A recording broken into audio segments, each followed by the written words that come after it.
Good morning, students. Hope you have seen all 4 videos on journal entry in which we completed major part of journal entry. So today we are going to start our new topic, which is opening entry. This is the last topic of our chapter 7 journal. So we will start with opening entry. It is very simple topic. So we will have only this topic today. After this, I will do few questions, so you will get how to do opening entry for chapter 7. Clear?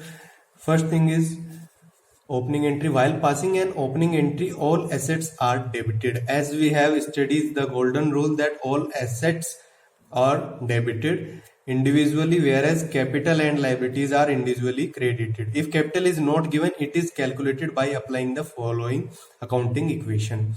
Accounting equation is capital is equal to asset minus liability. As we told, if we have a balance of asset and liability also, we can find capital by subtracting liabilities from the assets. So opening entry, what we have to do? We have to debit all assets and credit all liabilities. In liabilities, we will find sundry creditors, bank loans, bill payables, and many more things.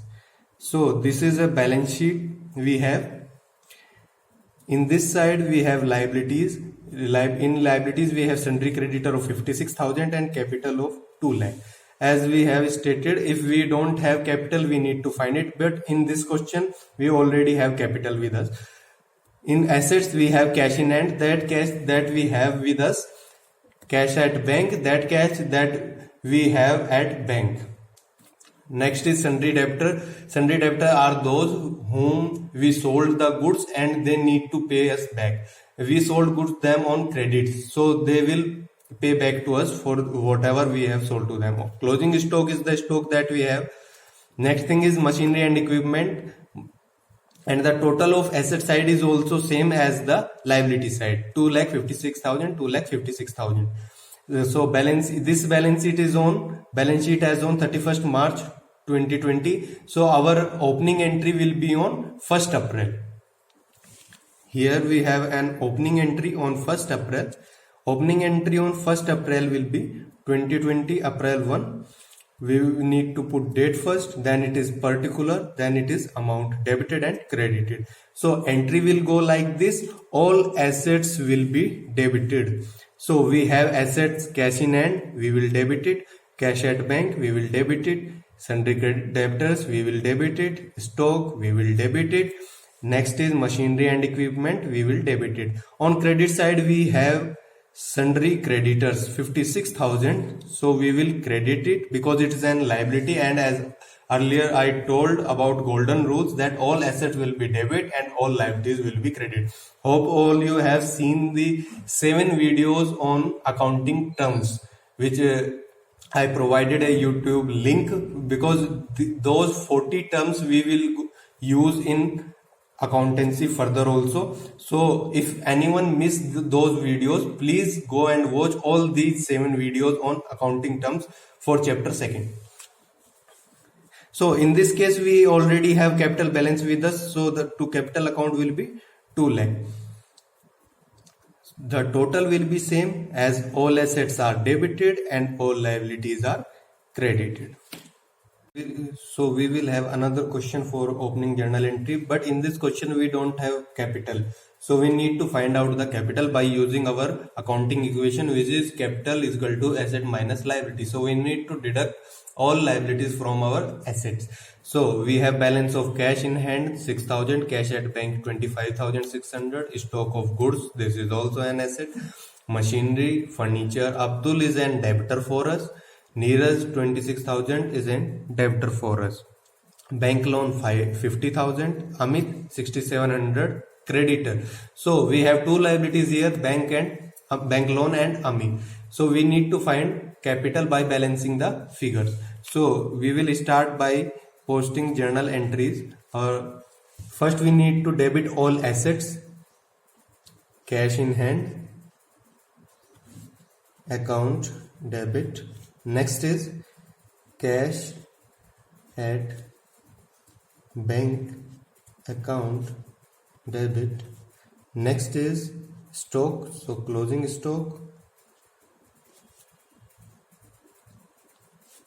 account debit. Next is machinery,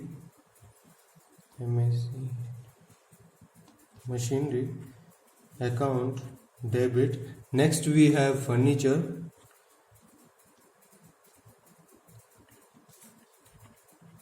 account debit. Next we have two debtors, Abdul and Neeraj. As I told, in case of name, we don't have need to mention account in front of name. So Abdul debit and Neeraj debit. Neeraj debit. 2. We have two liabilities. First is bank loan account. Next is we have a creditor, which is Amit. So we mention it to Amit. Instead of mention cash in hand and cash at bank, you can mention only cash account debit and bank account debit, because it means same.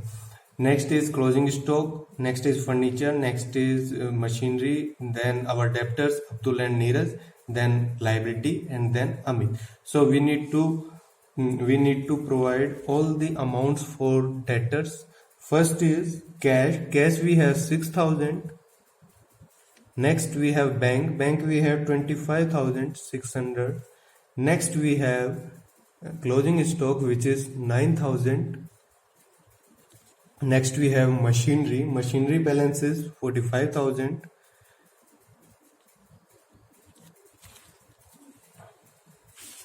Next we have furniture balance is 18,000. Next we have our first debtor, which is Abdul is 20,500. Next is Neeraj balance is 26,000. Then we will have two liabilities. First is bank loan account, which is 50,000. Amit 6,700, and the remaining will be capital for us to capital account, which will be balancing amount.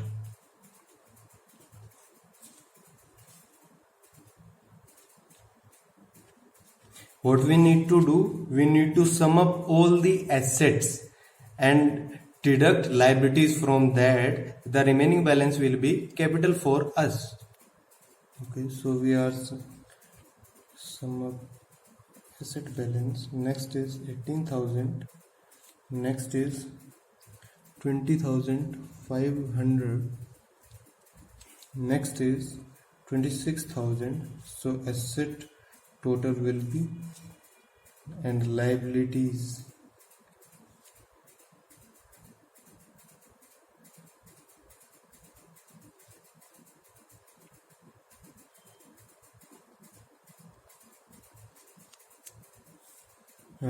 we have in liability we have bank loan and Amit, which is 50,000 plus 6,700. Okay, so balance for asset will be will be 1,50,100, and the balance for this is 56,700. For capital we have formula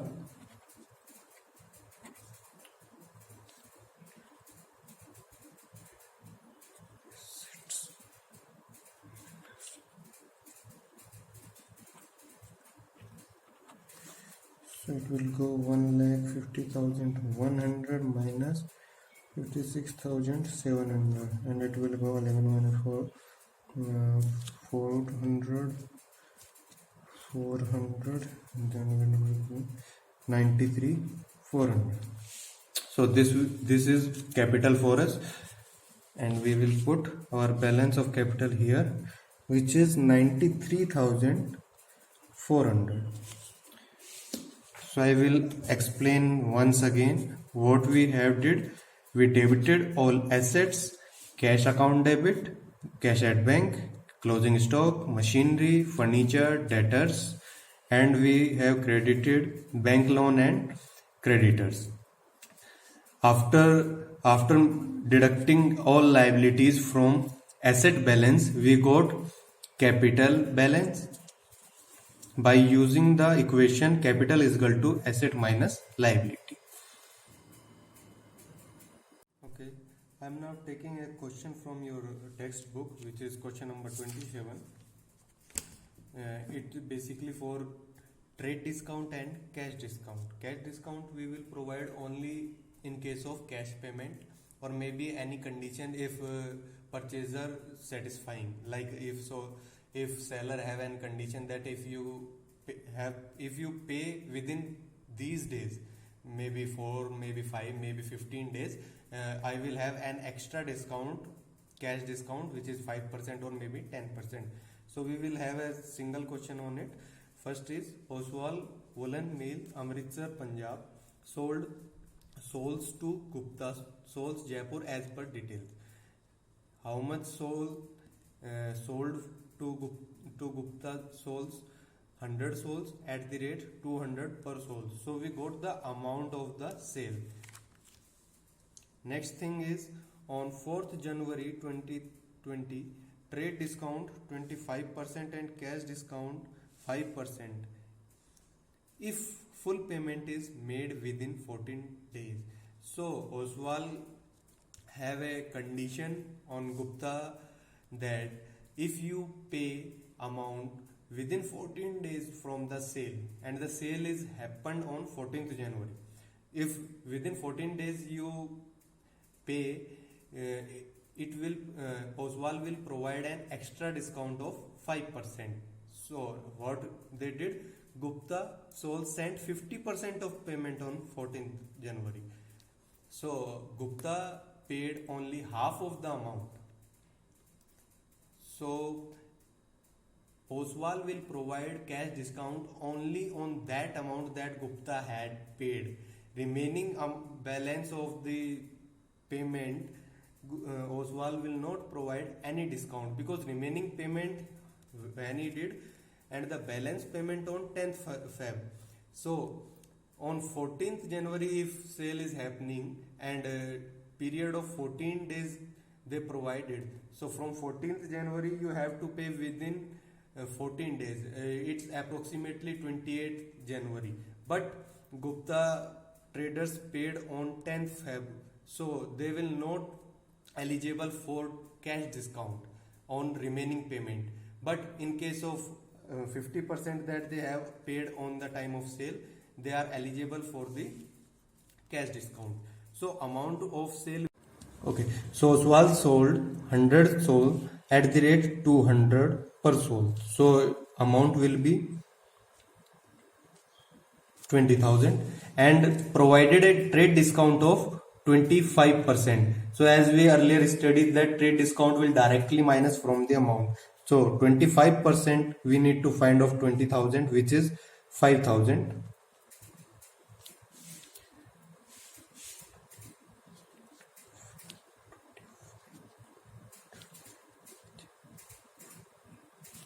Okay, so the sale amount will be 15,000. How much Gupta need to pay Oswal? 15,000, but there is an extra cash discount of 5% in case of payment within 14 days. But at the time of the payment, Gupta paid 50% of the payment and remaining paid after the 14 days. So he is not eligible for another 5% cash discount.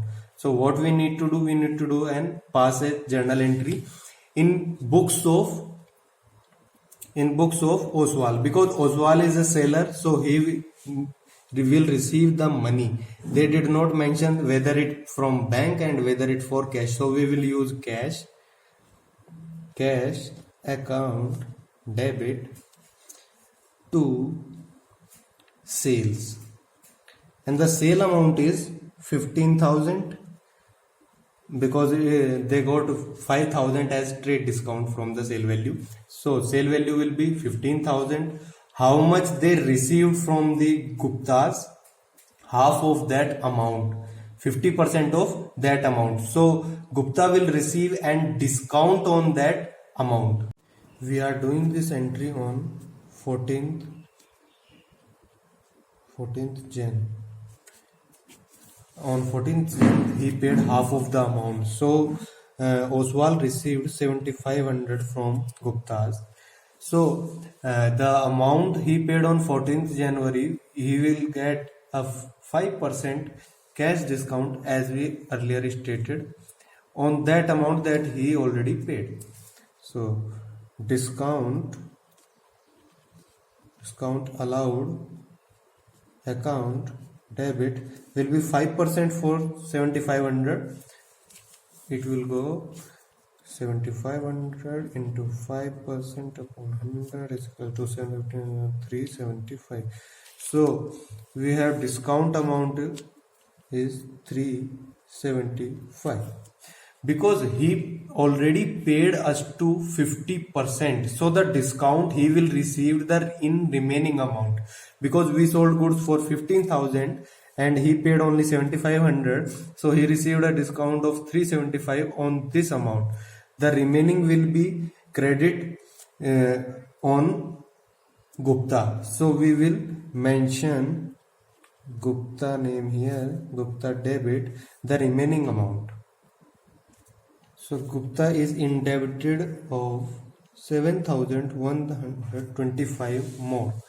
So Gupta, how much Gupta need to pay to the Oswal? 7,125. Later on they have an entry, balance payment on 10th Feb 2020. So Gupta paid remaining amount on Feb 10th. So entry will be cash account debit to Gupta. How much we will receive this time? We will receive the whole amount, 7,125. 7,125. Because Gupta paid this amount after 14 days time period. Because from 14th January the time period will be only up to 28th January. But Gupta paid the remaining balance amount on 10th Feb. Gupta received a discount from us, which is 375 on that amount that he paid at the time of the sale. So we will not deduct that amount from cash because we received half amount. We are not going to pay back to him because he already on our amount. So remaining amount we will receive, we need to receive 7,500, but as we allowed a discount of 375 to Gupta, so he need to pay only 7,125. But if Gupta paid that amount within 14 days or before 28th Jan, it will have another discount of 5%. But because he paid that amount after the time period of 14 days, so we will not allow any further discount to him, and the entry will be simple, cash account debit to Gupta, because we are receiving cash from Gupta. So this is question number 27 of your textbook. What you have to do, you have to complete all question up to 28, because I already given question nearly 17 or 18, so you have to complete remaining question in your notebook. And if you have any queries, contact me through my Gmail or maybe school WhatsApp number.